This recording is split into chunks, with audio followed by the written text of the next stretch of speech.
आ रहा हूँ। आज भौतिक विज्ञान का तृतीय पार्ट मैं आपको भेज रहा हूँ और तृतीय पार्ट को देखने का प्रयास करें और उसमें जो भी आपको समस्या क्लियर नहीं है उसको क्वेश्चन बना के भेजें, निश्चित हम उसको क्लियर कर देंगे। तो कल शायद मैंने आपको बताया था वैद्युत क्षेत्र,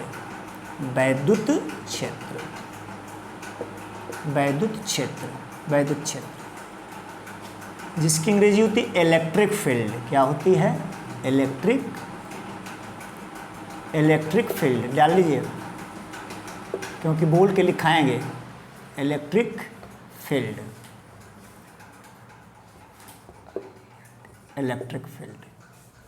वैद्युत क्षेत्र। मैंने कल एक बात आपको बताई थी, जहां क्षेत्र होता है, क्षेत्र का निर्धारण, किसी के क्षेत्र का जो निर्धारण होता है उसके कार्य से होता है। किसी के क्षेत्र का निर्धारण उसके क्या होता है? कार्य से होता है। जैसे कोई पेंटर है, कोई पढ़ाता है तो गुरुजी का कितना दूर तक क्षेत्र है, गुरुजी के यहाँ इतने दूर तक बच्चे आते हैं। तो कहने का मतलब है कि जो क्षेत्र का निर्धारण होता है सदैव कार्य से होता है, कार्य होता है। और जब कार्य आ गया तो हाँ निश्चित रूप से एक चीज और आ गया, बल आ गया। क्या आ गया? बल आ गया। तो यहां वैद्युत क्षेत्र है, किसी के क्षेत्र का निर्धारण सदैव उसके कार्य से होता है। तो यहां वैद्युत क्षेत्र है, तो मैंने कहा था कि वैद्युत क्षेत्र, वैद्युत शब्द का जो संबंध है वो किससे है? आवेश से है। किससे है? आवेश से है, चार्ज से है। वैद्युत क्षेत्र का जो संबंध है वो चार्ज से है। तो जब चार्ज से है, किससे है? चार्ज से है। तो कहने का मतलब कि आवेश के क्षेत्र का निर्धारण उसके कार्य से होगा। तो उसके कार्य से होगा तो कैसे कार्य से होगा? तो आवेश का कार्य क्या है? आवेश का कार्य है कि किसी अपने विपरीत आवेश को क्या करेगा? आकर्षित करेगा। अब विपरीत अगर समान प्रकृति का आवेश होगा तो उसे क्या करेगा? प्रतिकर्षित करेगा। यही उसका कार्य है।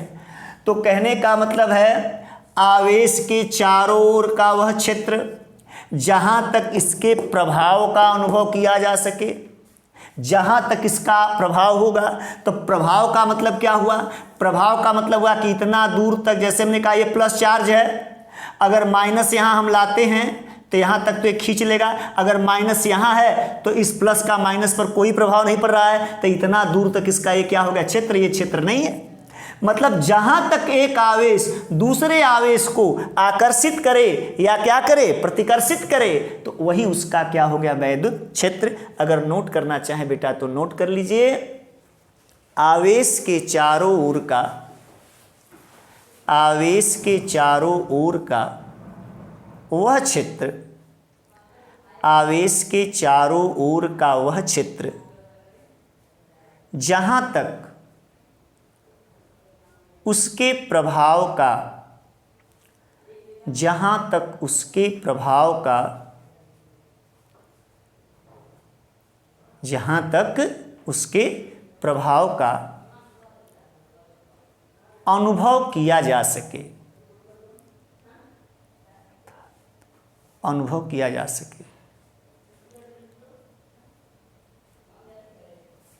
अर्थात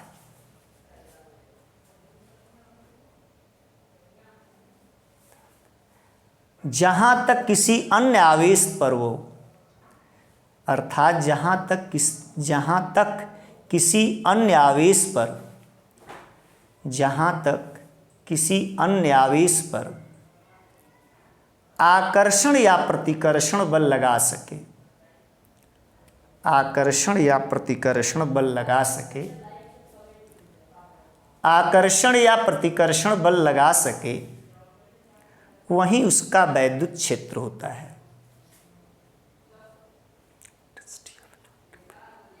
वहीं उसका वैद्युत क्षेत्र होता है। क्लियर हो गया? वहां तक उसका क्या होता है? वैद्युत क्षेत्र होता है। एकदम क्लियर? चलिए भैया, वहां तक उसका क्या होता है? वैद्युत क्षेत्र होता है।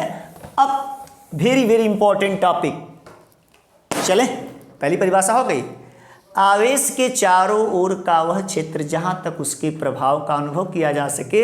मैंने कहा था कि क्षेत्र का मतलब होता है कार्य। कार्य का मतलब क्या है? मतलब आवेश का कार्य कोई दूसरा तो होगा नहीं, आवेश का कार्य पढ़ना तो होगा नहीं, आवेश का कार्य लिखना तो होगा नहीं। आवेश का कार्य क्या है? किसी अन्य आवेश को क्या करना? आकर्षित करना या प्रतिकर्षित करना। जब आकर्षित करना या प्रतिकर्षित करना होगा तो उसके कार्य का निर्धारण आकर्षण और प्रतिकर्षण से होगा। जितना दूर तक आकर्षण या प्रतिकर्षण वो क्या करेगा? लगाएगा, वहीं उसका क्या हो जाएगा? वैद्युत क्षेत्र। अगली heading very very important heading है, देखिए वैद्युत क्षेत्र की तीव्रता। वैद्युत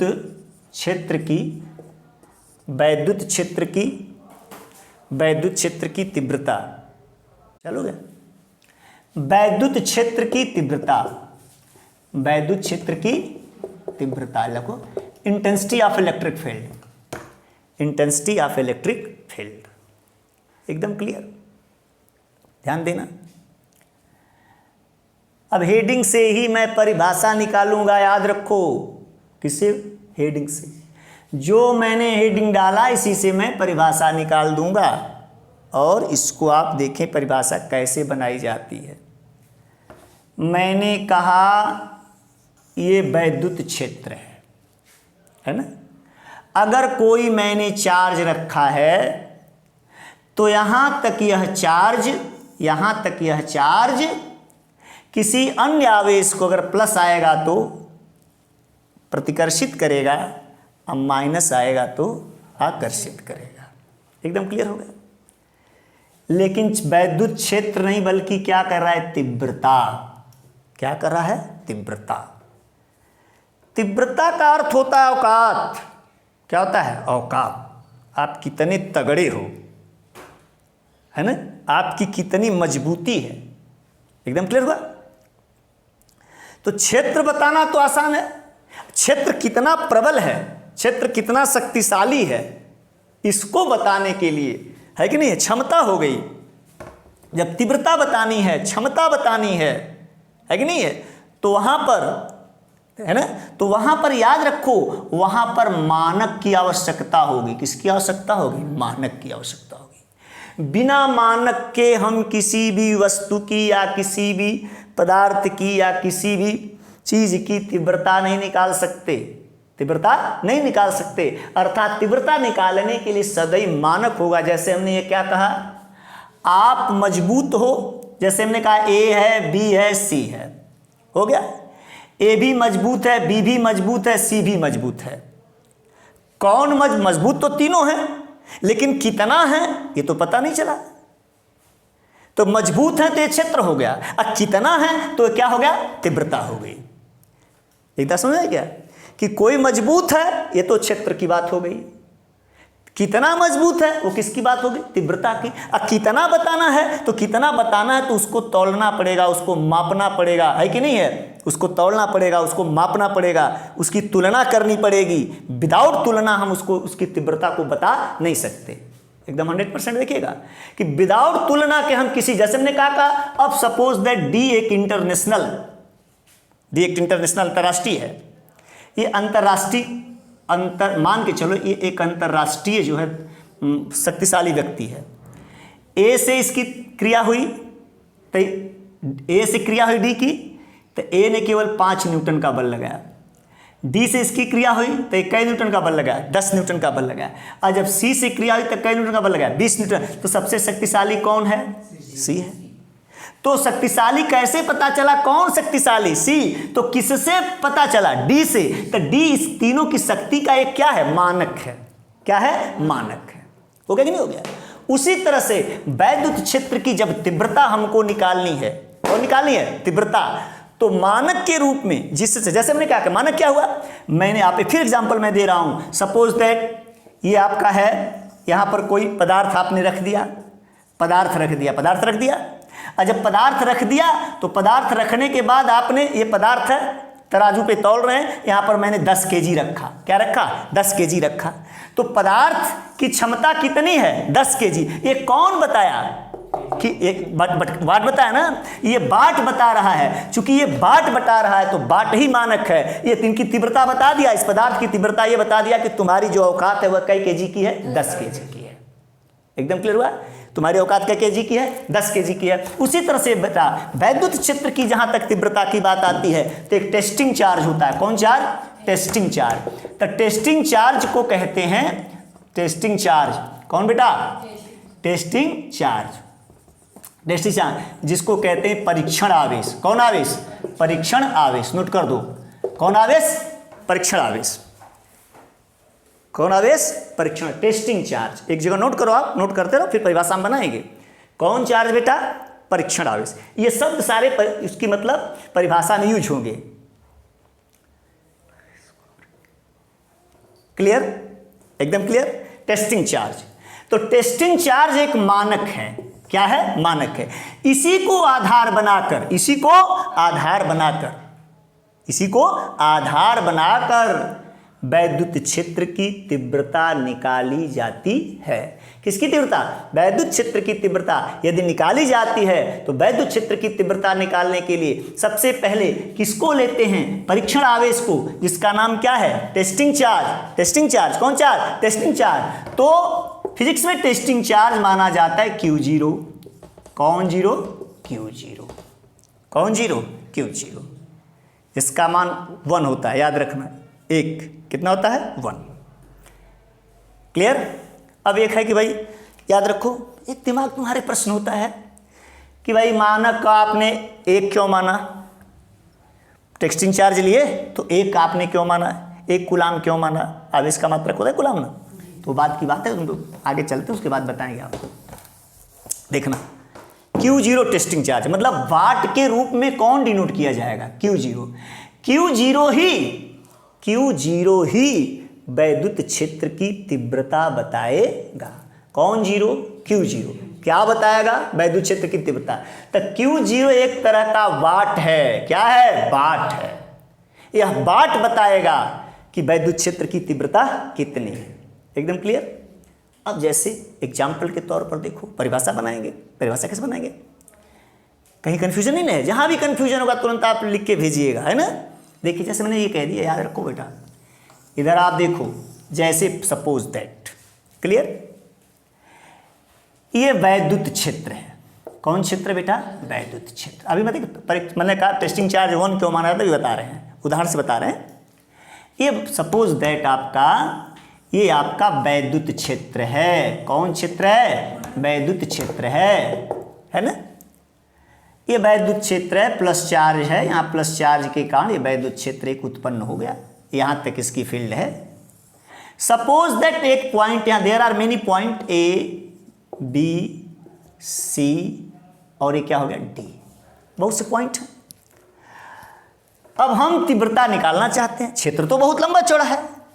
जैसे एग्जाम्पल मैं कह दूं कि जो मेरा क्षेत्र बहुत दूर तक है, मेरा क्षेत्र है ना, चहनिया तक है, दिल्ली तक है कि नहीं है?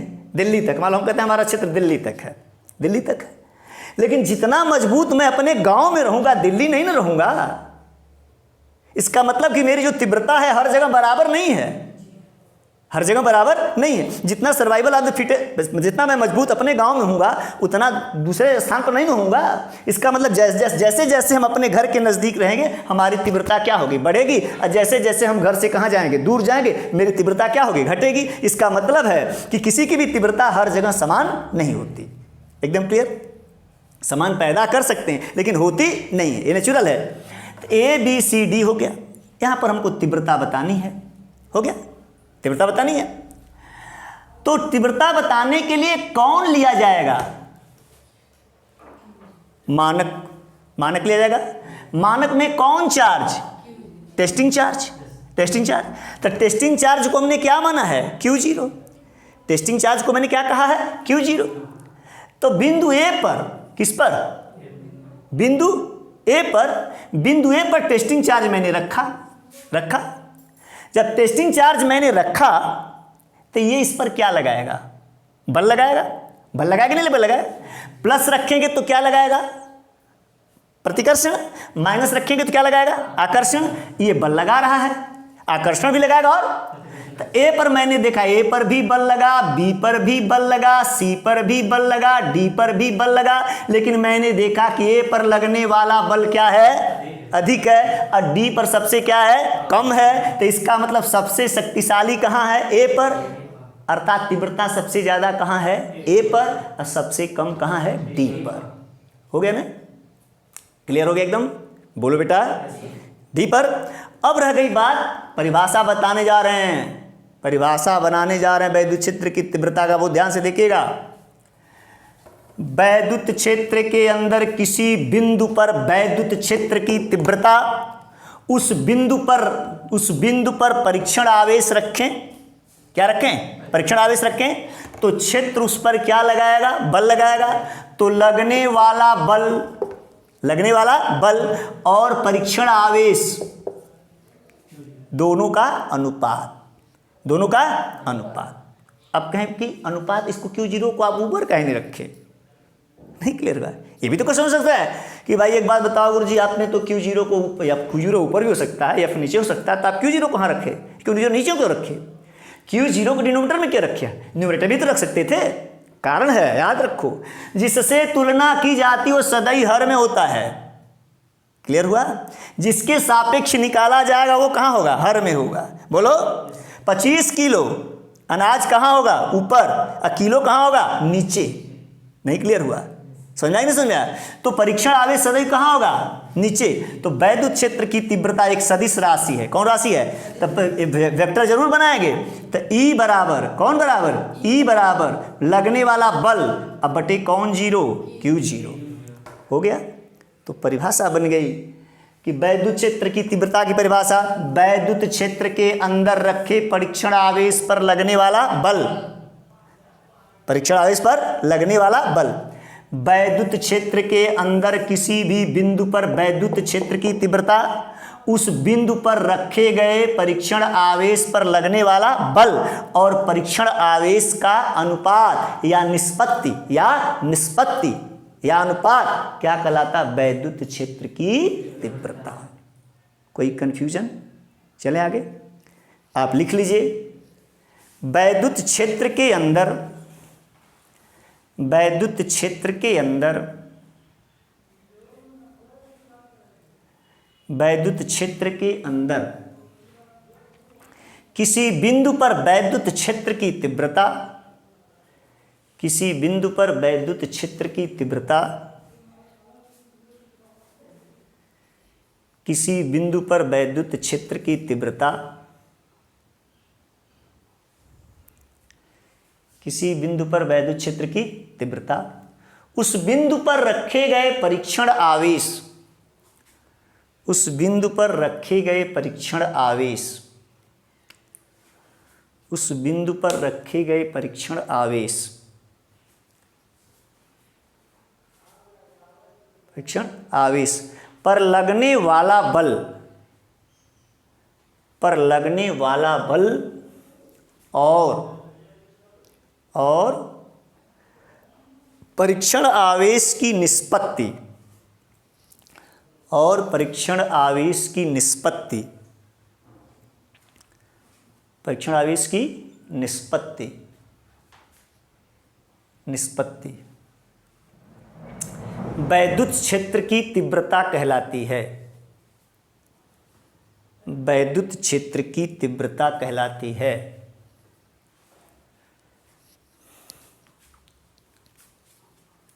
हो गया, लिखे। वैद्युत क्षेत्र की तीव्रता एक सदिश राशि है,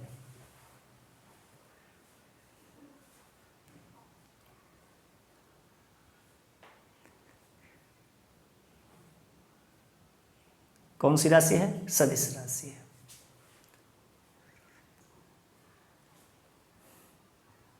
अर्थात वैद्युत क्षेत्र की तीव्रता E बराबर वेक्टर E बराबर vector F by Q0, vector F by Q0, F by कौन, जीरो, Q0। इधर देखो, E बराबर F बाई क्या हो गया, Q0 हो गया। बोलो बेटा, ये वेक्टर मत भूलना, याद रखना, नहीं समझ में आया? अगर ई बराबर एफ बाई क्या हो गया Q0, इसको बराबर ध्यान देना बेटा, ये सब छोटी छोटी फिजिक्स में बहुत ध्यान देने की बात है। अब देखो मात्रक पूछे, बीमा पूछे, नहीं क्लियर हुआ तो कितना मात्रक याद करोगे, कितना बीमा निकालोगे, क्लियर हुआ? तो उसको तुरंत आप मात्रक निकालना सीखो।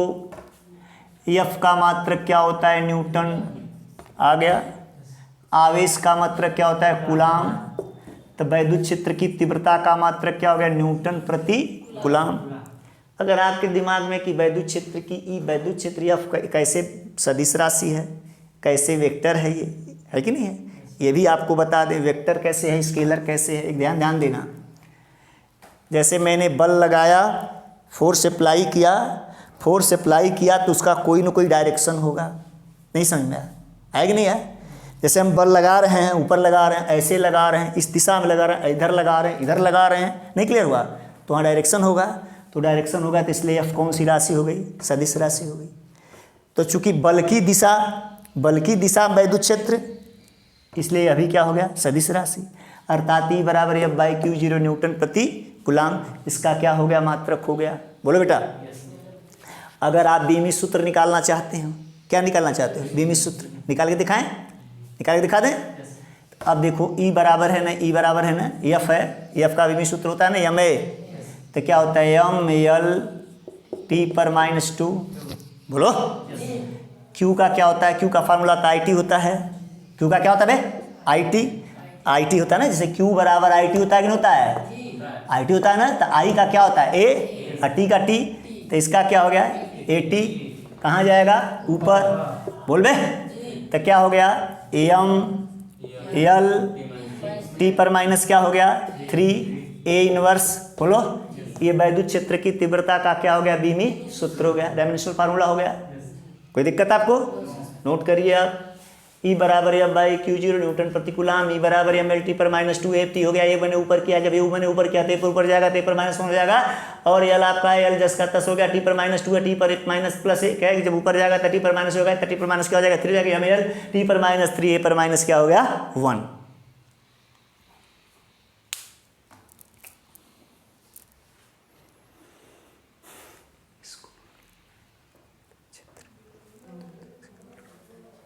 हो गया, चले बोलो भाई। अब लिखिए कूलाम्स लॉ।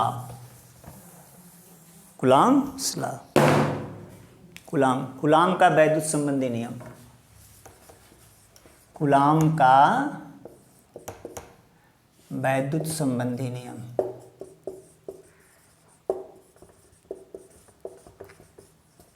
आज इसी पर टॉपिक रोकेंगे ना, कूलाम का वैद्युत संबंधी नियम। हो गया। देखो इसके पहले वीडियो में मैंने बताया था कि आवेशों के बीच आकर्षण प्रतिकर्षण, ये एग्जाम्पल के द्वारा भी मैंने आपको क्या कर दिया था, शो कर दिया था।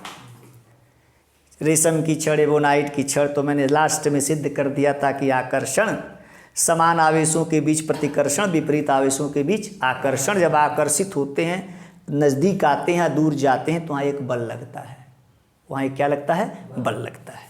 क्लियर? वहाँ एक बल लगता है। तो वही बात, बहुत बड़ी बात उन्होंने कही, बात कह रहे हैं कि दो आवेशों के बीच, आवेश के बीच दो बल लग सकते हैं, आकर्षण भी प्रतिकर्षण।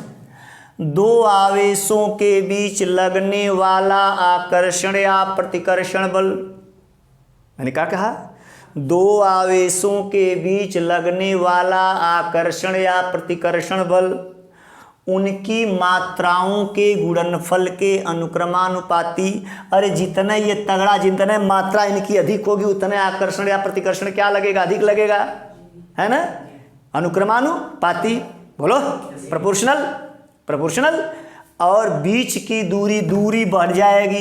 तो मैंने आपको बताया था, अभी मैंने भी बताया था, अभी दूरी को लेकर के मैंने कहा कि मेरा घर यहाँ है, तो मैं जितना मजबूत यहाँ हूँ दूसरे शहर में नहीं रहूँगा।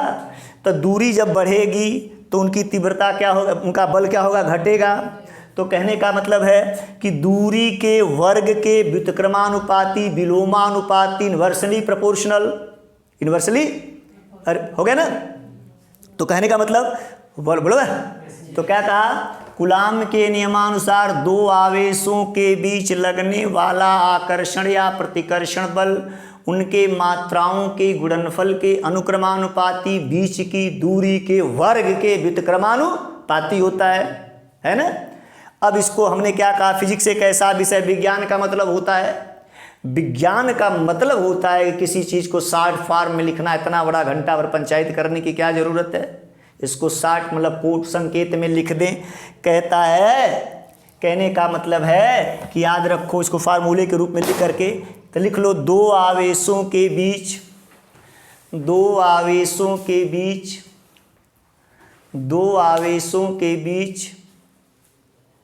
लगने वाला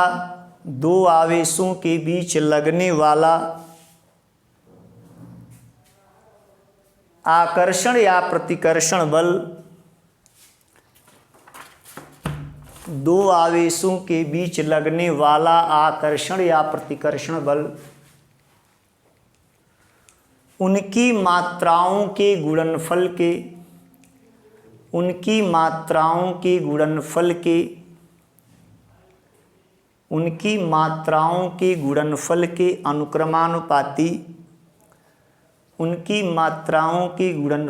अनुक्रमानुपाती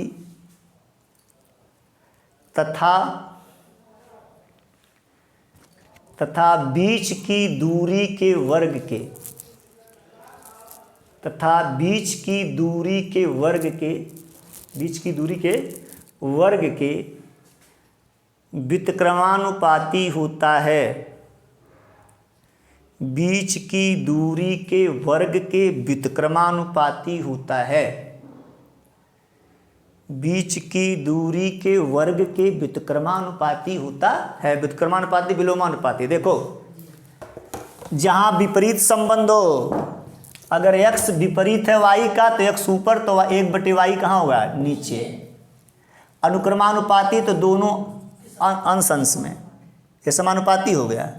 अनुक्रमानुपाती को ही समानुपाती कहते हैं। नहीं क्लियर हुआ। अब कहता है, अब मैंने ये मान लिया, मानने की बात मैंने कहा ये क्या सूत्र, क्या है सूत्र है क्या, कहते हैं कूलाम के नियम, कूलाम का सूत्र लगाइए सवाल में। तो सूत्र क्या है, थियरी के बाद थियरी को संकेतों के रूप में लिख देना।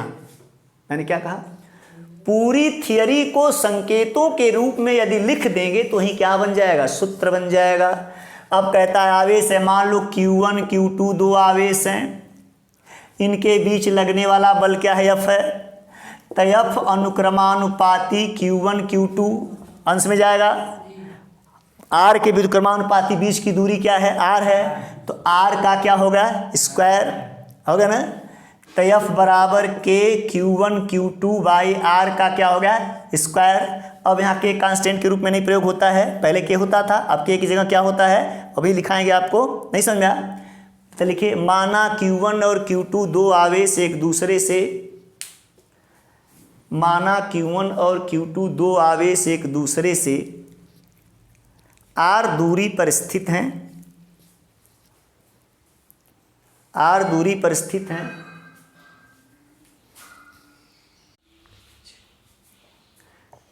लगने वाला आकर्षण या प्रतिकर्षण बल F है।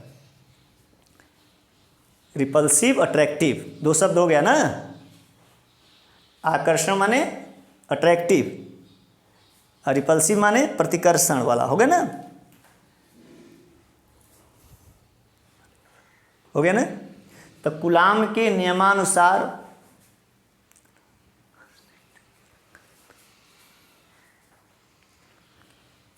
कूलाम के नियमानुसार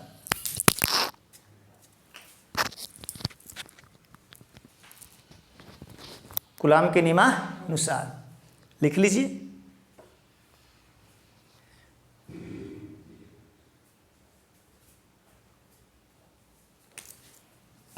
हो गया, लिख लिया। तनी पेन जल्दी ले चलाओ भाई, लिखने का आप लोग उतारो जल्दी, वरना पकड़ी। हाँ देखिए इधर, तो कहने का मतलब है, इतनी बात समझ में आ गई। तो कहने का मतलब हो गया कि जहाँ के कांस्टेंट है, तो मैं ये भी कह रहा हूँ कि के की जहाँ तक बात आती है, किसकी बात आती है, के की बात आती है। बेटा के की बात आती है, कांस्टेंट है तो कांस्टेंट अब के नई जगह मॉडर्न ज़माने में कांस्टेंट के रूप में दूसरा यूज करते हैं। अब अगले वीडियो में मैं बताऊंगा कि कांस्टेंट किसी भी फार्मूले में क्यों रखा जाता है, इसका क्या यूज है, और के की जगह कौन कौन सी कंडीशन क्रिएट हो सकती है। अब ये पोर्शन जो है, अब फिजिक्स का जब अगला वीडियो जाएगा आपका तो उसमें क्लियर होगा, जिसमें विभव, वैद्युत विभव, इलेक्ट्रिक डाइपोल, तमाम प्रकार की चीज़ों को मैं क्या करूँगा, क्लियर करूँगा। अगर इधर सुनो, आपको जो भी दिक्कत हो उसमें आप मैसेज कर सकते हैं, मैं उसको उत्तर आपका बता सकता हूँ। अगर इसके बाद भी नहीं समझ में आया है तो अगर आप पूछेंगे तो फिर पुनः भी बताया जा सकता है।